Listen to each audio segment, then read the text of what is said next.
కలియుగంలో 950 సంవత్సరాల తరువాత కేరళలోని బిల్వమంగళ స్వామియార్ అనే భక్తుడు నివసించేవాడు. విష్ణువును చూసే అవకాశం పొందడానికి పూజలు ధ్యానాలు చేస్తూ ఉండేవాడు. ఒకరోజు ఆకర్షణీయమైన అందమైన కుర్రాడు తన ఇంటికి వెళ్ళాడు. స్వామియార్ బాలుడి వైపు ఆకర్షితుడయ్యాడు. స్వామియార్ ఆ బాలుడిని చూసి ఆకర్షితుడయ్యాడు మరియు బాలుడిని తన ఇంటి వద్దే శాశ్వతంగా ఉండమని కోరాడు. బాలుడు అతనితో ఉండడానికి అంగీకరించాడు. కానీ ఒక షరతు ప్రకారం, మీరు నన్ను గౌరవించని రోజు నేను అనంతకాడు అనే ప్రదేశానికి వెళ్ళిపోతాను అనే షరతును విధించి, స్వామియార్ ఆ షరతును అంగీకరించిన తరువాత ఆ కుర్రాడు ఆ ఇంటి వద్దనే ఉన్నాడు. తన కొంటె ప్రవర్తనతో ప్రతిరోజు స్వామియార్ని అసహ్యించుకునేలా చేసేవాడు ఆ కుర్రవాడు. ఒకరోజు స్వామియార్ పూజలు చేస్తున్నప్పుడు బాలుడు విష్ణు విగ్రహంతో ఆడుకోవడం చూసి స్వామియార్ ఆ బాలుడిని హెచ్చరించాడు. మరియు వెంటనే ఆ బాలుడు ఇంటి నుంచి బయలుదేరి అనంతకాడుకు చేరుకున్నాడు. ఆ బాలుడిని వెతుక్కుంటూ అనంతకాడుకు చేరుకున్న స్వామియార్ చూస్తుండగానే ఆ బాలుడు ఒక చెట్టులోకి ప్రవేశించాడు. అది వెనువెంటనే 13 కిలోమీటర్ల ఎత్తులో విస్తీర్ణమైన చెట్టుగా మారి కిందకు పడింది. మరియు అది ఖగోళ పాము అయిన అనంతుడిపై పడుకున్న విష్ణువు విగ్రహంగా మారింది. అప్పుడు స్వామియార్ గ్రహించాడు ఆ బాలుడే విష్ణువు అని. తను నిత్యం కొలుచుకునే విధంగా ఒక చిన్న నిష్పత్తిలో కుదించమని భగవంతుని అభ్యర్థించగా వెనువెంటనే ఆ భగవంతుడు 18 అడుగుల ఎత్తులో విగ్రహ రూపాన్ని దాల్చాడు. స్వామియార్ అప్పటి పాలనలో ఉన్న రాజు సహాయంతో ఆ విగ్రహం కోసం ఒక ఆలయాన్ని నిర్మించారు. అదే ఇప్పటి అనంత పద్మనాభ ఆలయం. అనంత పద్మనాభ స్వామి పేరు విన్న వెంటనే మనం విష్ణువుని గుర్తుపట్టలేము, కానీ ఆ ఆలయం లోపల దాచి ఉంచిన లక్షల కోట్ల సంపదను మాత్రం గుర్తుపడతాం. అనంత పద్మనాభ స్వామి నిధి గురించి ఉన్న రహస్యాన్ని వెల్లడిద్దాం మరియు ఈ ఆలయంలో ఉన్న 2 ప్రత్యేక లక్షణాలను కూడా తెలుసుకుందాం. మొదటిది, ఆలయం చెరువు వద్ద బాబియా అనే ముసలి ఉంటుంది. ఇది ప్రపంచంలో ఉన్న ఒకే ఒక్క శాకాహార ముసలి. ఇది బియ్యంతో చేసిన ఆహారాన్ని మాత్రమే తింటుంది. ఈ ఆలయం యొక్క భూమట్టానికి 20 అడుగుల లోతులో ఒక గది ఉంది మరియు అది కాకుండా 6 గదులు వరుసగా ఉంటాయి.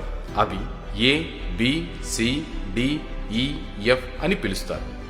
వాటిలో ఈ మరియు ఎఫ్ క్రమం తప్పకుండా తెరవబడతాయి. క్రమం తప్పకుండా ఉపయోగించే ఆభరణాలను ఈ గదులలో సురక్షితంగా ఉంచుతారు. సి మరియు డి గదులు సంవత్సరానికి 3 సార్లు మాత్రమే తెరవబడతాయి. పండుగలలో ఉపయోగించే ఆభరణాలను ఈ గదులలో భద్రంగా ఉంచుతారు. ఏ మరియు బి గదులు 150 సంవత్సరాల నుంచి తెరవబడలేదు. 2007లో న్యాయవాది సుందర్ రాజన్ సుప్రీంకోర్టులో ఒక కేసును తీసుకొచ్చారు. ఇక్కడ అనంత పద్మనాభ స్వామి ఆలయంలో భారీ నిధి ఉందని, రోజురోజుకు దానిని దోచుకుంటున్నారని, ఆలయంలో బంగారు పెయింటింగ్ వేసిన యంత్రం ఒకటి దొరికింది అని, దానితో దేవుని అసలు ఆభరణాలు నకిలీ వాటితో భర్తీ చేస్తున్నట్లు తెలిసింది. అప్పుడు సుప్రీంకోర్టు అన్ని గదులలో ఉన్న ఆభరణాల వివరాలను సమర్పించాలని ఆదేశించింది. ఇందుకోసం 6 న్యాయవాదులు, ఆర్బీఐ సిబ్బంది, జర్మన్ సాంకేతిక పరిజ్ఞానం ఉన్న శాస్త్రవేత్తలు కలిసి ప్రతి గదిలోని ఆభరణాలను లెక్కించడం ప్రారంభించారు. సిడిఈఎఫ్ గదుల్లో లెక్కించిన తరువాత వారు ఛాంబర్ బికి చేరుకున్నారు. ఛాంబర్ బి యొక్క తలుపు ఇనుముతో తయారు చేయబడి 2 పాములతో రూపొందించబడింది. వారు చాలా ప్రయత్నించారు, కానీ తలుపు తెరవడంలో విఫలమయ్యారు. తరువాత వారు బిని వదిలి ఏ తలుపులు తెరవడానికి ప్రయత్నించారు.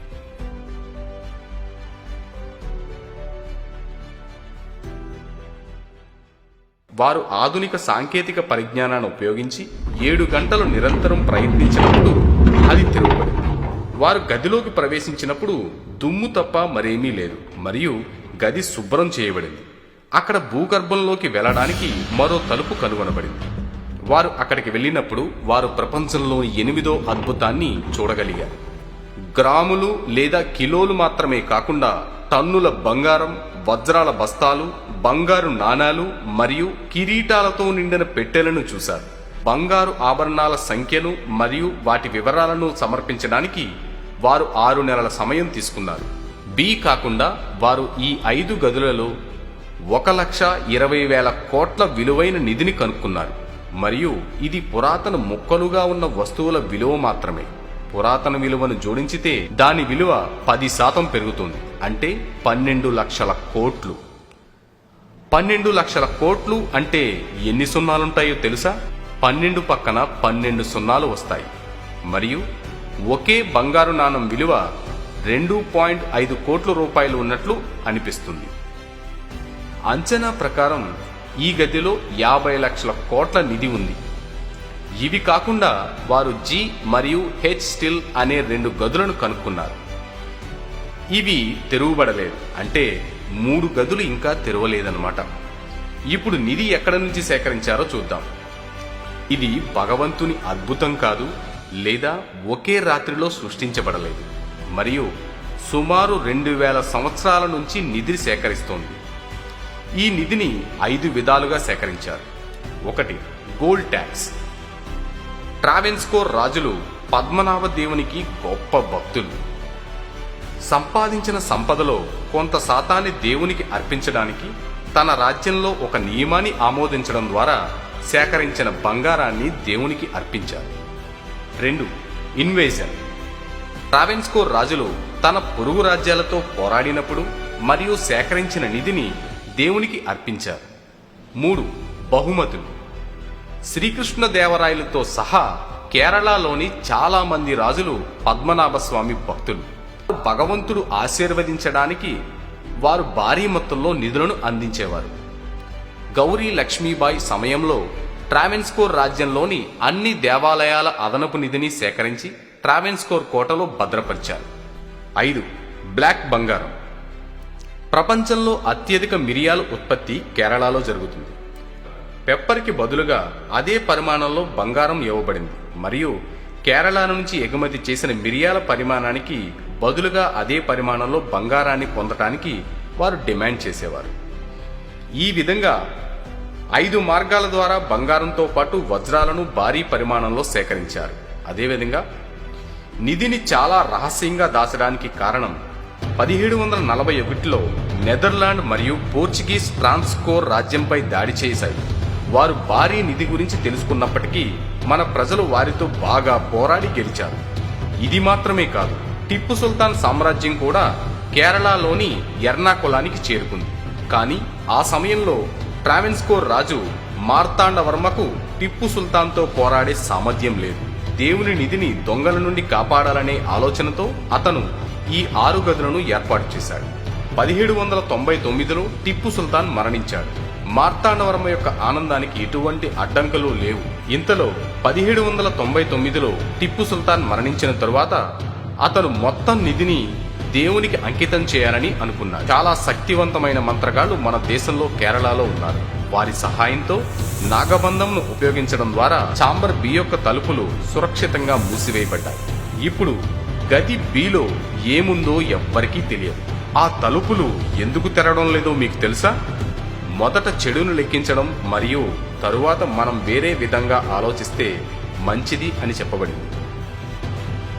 అణుబాంబు, బయోవెపన్, ఘోరమైన పాయిజన్ వంటివి ఏదైనా ఉండవచ్చు. మేము దాన్ని బయటకు తీస్తే అది అందరికీ ఒక హెచ్చరికగా ఉంటుంది. మరొక విషయం ఏమిటంటే, ఎవరైనా తలుపులు తెరవడానికి ప్రయత్నిస్తే వారు మరణానికి శపించబడతారు. సుప్రీంకోర్టులో కేసు వేసిన పిపి సుందర్రాజన్ ఛాంబర్ ఏ తెరిచిన వారంలోనే మరణించారు. ఇది ఆ నమ్మకానికి చాలా బలాన్ని చేకూర్చింది. 100 సంవత్సరాల క్రితం కేరళ రాష్ట్రం సంక్షోభానికి గురైనప్పుడు ఉన్నతాధికారులు ఆ సమయంలో తలుపులు తెరిచేందుకు ప్రయత్నించారు. వారు తమ ప్రాణాలను కాపాడుకోవడానికి వెనక్కి తిరిగి వెళ్ళినప్పుడు త్రాచుపాముల చేత దాడి చేయబడ్డారు. అదే సమయంలో సముద్రం నుంచి వింత శబ్దాలు వినిపించినట్లు తెలుస్తోంది.